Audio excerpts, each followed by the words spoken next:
안녕하세요. 김경미입니다. 자, 여러분들과 함께 간호 연구 방법론을 강의하고 있는데요. 자, 저번 시간은 이제 간호 연구가 어떤 건가에 대해서 간단하게 알아봤고, 간호 연구의 필요성과 간호 연구가 어떻게 발전해 왔는지 역사에 대해서 봤어요. 처음부터 역사 나오니까 조금 어려웠죠? 근데 앞으로 이 간호 연구 방법론은 그 개념이 많이 생소해서 어려워하시는 분들이 많습니다. 그래서 팁을 드리자면 첫 강은 처음 들을 때는 가볍게 들으세요. 그러니까 동영상의 장점이 여러 번 반복해서 들을 수 있는 거기 때문에 처음 들을 때는 그냥 가볍게 이런 개념도 있구나. 저런 말도 있었어? 이렇게 들으시고 최소한 2번 이상 반복을 하시면서 저렇게 저런 게 저러였구나. 저번에 설명한 게 그 말이었어? 라고 2번째, 3번째부터 이해를 하시는 게 훨씬 더 도움이 되실 겁니다. 그러면 저 지겨운 여자 얼굴 또 봐야 돼? 그러면 첫 강만 열심히 보시고 2번째 강의부터는 소리만 들으셔도 됩니다. 그거는 선생님들께서 선택을 하시는 사항이고요. 그리고 이제 배속 조절도 할 수 있기 때문에 보시다가 좀 속도가 느린 부분은 좀 빠르게 넘어가셔도 상관없습니다. 근데 단 주의하실 점은 한 번에 모든 것을 다 끝내겠다 하시면 절대 못하세요. 그래서 2번, 3번 반복해서 들으면서 내가 모르는 개념은 다시 한번 꼭 짚고 가서 한 번에 시험에 합격하실 수 있도록 바랍니다. 자, 오늘은 뭐에 대해서 배울 거냐면 저번 시간에 이제 간단하게 말씀을 드렸지만 간호 연구에 대해서 했었고 그 연구를 하기 위한 방법이 과학이라는 말을 했었고요. 그래서 이런 과학 연구를 통해서 만들어진 것이 간호 이론인데, 그래서 이들과의 관계가 어떻게 되고, 그리고 이제 어떤 개념이 있는지 구체적으로 알아보도록 하겠습니다. 우리가 보통 과학이다라고 하면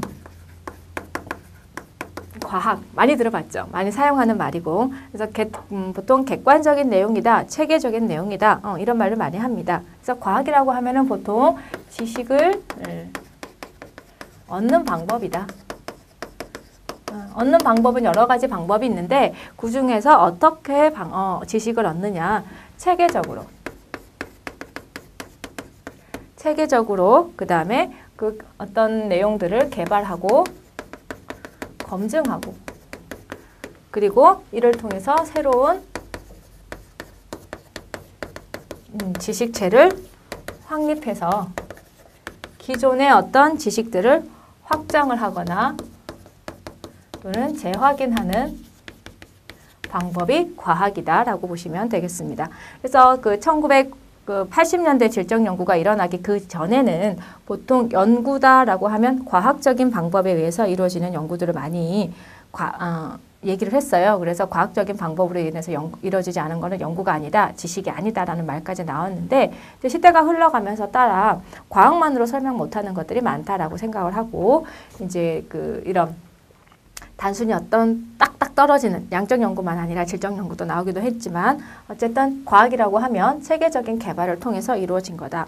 그래서 이제 이런 체계적이고 정형화돼 있고 되게 조직화돼 있는 내용들이 과학이라면 연구에 그걸 적용을 하다 보니까 주로 어떤 현상이 일어나면 그 현상에 대해서 원인이 무엇일까?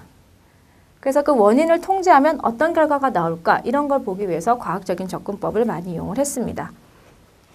그래서 과학적인 접근법을 이용을 하려면 어떤 원인이 뭐고 이 원인을 통제하면 뭐가 나오겠다 가설을 세우게 되고요. 그런데 그 원인 외에 다른 원인들이 이 현상에 작용을 하면 안 되겠죠. 그래서 외생 변수를 통제한다거나 아니면 그럼 내가 원인을 좀 조작을 해볼까? 조작을 한다거나 이런 내용들이 주로 과학에 들어갈 수가 있습니다. 그래서 이런 과학을 할 때는 과학을 통해서 지식을 얻을 때는 그 내용을 객관적으로 해석을 해야 되고 타당한 해석이 이루어져야 된다라고 얘기를 하고 있는 거죠. 그 다음에 이제 나오는 개념이 이론인데요. 이론 하면 벌써 머리가 지끈지끈 아파요. 근데 이제 왜 이론이 필요하느냐? 여러분들이 이제 이론을 공부해 보셔서 아시겠지만 처음에 이론을 공부하기는 힘든데 이론을 공부해 놓고 보면 어떤 현상을 볼 때 저게 저래서 저렇구나 라고 현상을 이해하고 내가 판단할 때 가이드를 해줄 수 있는 게 바로 이론이 됩니다. 그래서 이론은 수많은 학자들에서 정의되어 왔지만은 어떤 이론이라고 하면 목적을 위해서 개발된 개념 틀이다라고도 이해를 하고요. 이런 이론을 활용함으로 인해서 현상을 묘사하고 어떤 현상을 묘사하고 설명하고 예측도 할 수 있고 통제도 할 수 있는 게 바로 이론이다라고 얘기를 하는 거죠. 그래서 간호이론은 여기다 앞에다 간호라는 말을 붙였죠. 그러니까 여기서 현상이 뭐가 될까요? 간호현상이 됩니다. 그래서 간호현상을 묘사, 설명, 예측, 통제하는 어떤 가설이나 개념의 집합을 이론이다라고 볼 수가 있게 되는 거죠.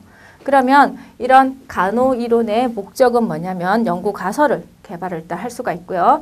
두 번째는 이런 지식과 연구 결과를 저장할 수 있는 저장고 역할을 합니다. 그러니까 이론이 하나 만들어지기 위해서는 여러 학자 또는 개별 학자가 수많은 경험을 통해서 현상을 연구해서 거기에서부터 나온 지식들을 모으고 정리해 놓은 게 이론이라고 볼 수가 있죠. 그래서 그런 연구 결과와 지식을 저장할 수 있는 저장고 역할을 하고 그런 저장고 역할뿐만 아니라 현상을 예측도 할 수 있어요. 그래서 예측하고 실무에 반영을 할 수가 있게 되는 거죠. 그래서 새로운 방향도 제시할 수가 있습니다. 여러분들이 많이 익숙해져 있는 간호이론 중에 하나가 오렘의 자가간호이론이죠. 그러면 자가간호이론 같은 경우도 인간을 스스로 간호할 수 있는 능력을 가진 개체로 보죠. 그랬을 때 그랬구나. 나 그거 몰랐는데 그러고 보니 그렇네? 라고 얘기할 수가 있죠. 그 현상을 인간에 대한 거를 이해를 좀 더 높여주고 그러면 스스로 노력을 해서 자가간호를 할 수 있는 사람이라면 간호사는 어떤 노력을 해야 되지? 그런 스스로 간호할 수 있는 능력을 높이려면 뭘 해야 될까라는 의무심이 생기겠죠. 그래서 그런 자가간호 능력을 높이기 위해서 내가 어떤 방법을 해줘야 될까? 이 방법을 하면 좋아질까? 예측하고 통제할 수 있는 역할을 할 수 있는 게 이론이다 보시면 되겠습니다. 자, 그래서 이론의 유형을 보시게 되면은 첫 번째 이제 이런 이론의 주요 기능이 이제 뭐 이런 내용을 그대로 반영을 해서 첫 번째가 설명, 기술하는 이론이 있고요. 디스크립션이라고 얘기를 하고요. 두 번째는 설명하는 이론. 그 다음에 세 번째는 예측. 네 번째는 통제.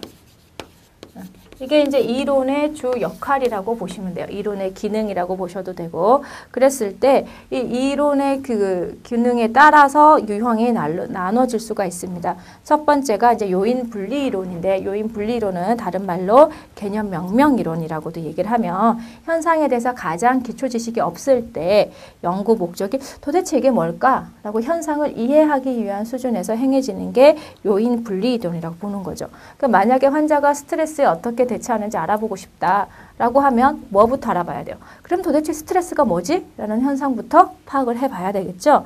그래서 이런 스트레스에 대해서 알아볼 수 있는 게 기술 이론입니다. 현상에 대해서 가장 기본적인 이론이 그 요인 분리 이론이라고 하겠습니다. 그래서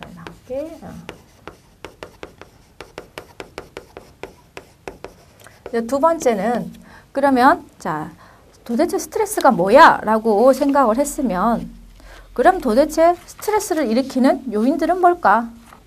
뭐가 스트레스하고 관련이 있을까라는 궁금증이 생기겠죠. 그래서 이런 그 요인 분리 이론을 통해 나온 설명된 개념들 간의 관련이 어떻게 있는지 알아보는 이론이 요인 관련 이론입니다. 그래서 요인 관련 이론이라고 하게 되면 무슨 일이 일어나고 있는 거지? 뭐와 관련이 있는 거지? 이렇게 보는 거죠. 그래서 이런 관계를 실제적으로 존재하는지를 탐구하는 과정이 요인 관련 이론이고요. 그러면 이런 관련 이론을 가지고 어떻게 볼 수 있냐면 그 상황 관련 이론으로 볼 수가 있는 거예요. 그거는 이제 예측하고 통제하고 볼 수 있는 건데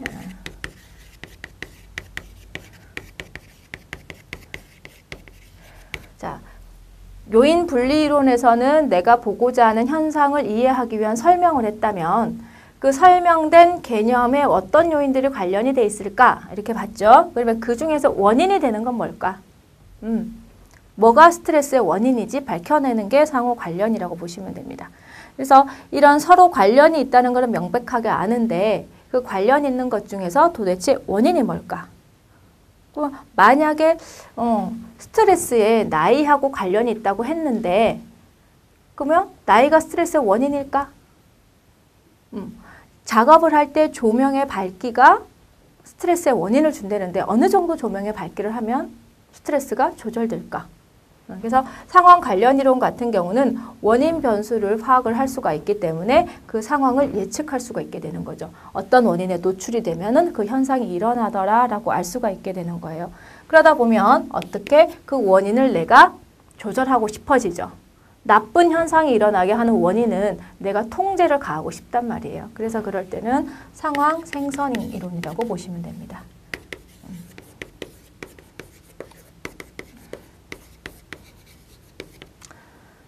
그래서 이런 상황 생선 이론은 이론의 실무에 타당화를 포함을 하고 있는 건데 다른 말로 처방 이론이라고도 해요. 이론을 밝혔으면, 그 원인을 밝혔으면 그 원인을 통제함으로 인해서 결과를 조정을 할 수가 있죠. 그래서 처방 이론이라고도 합니다.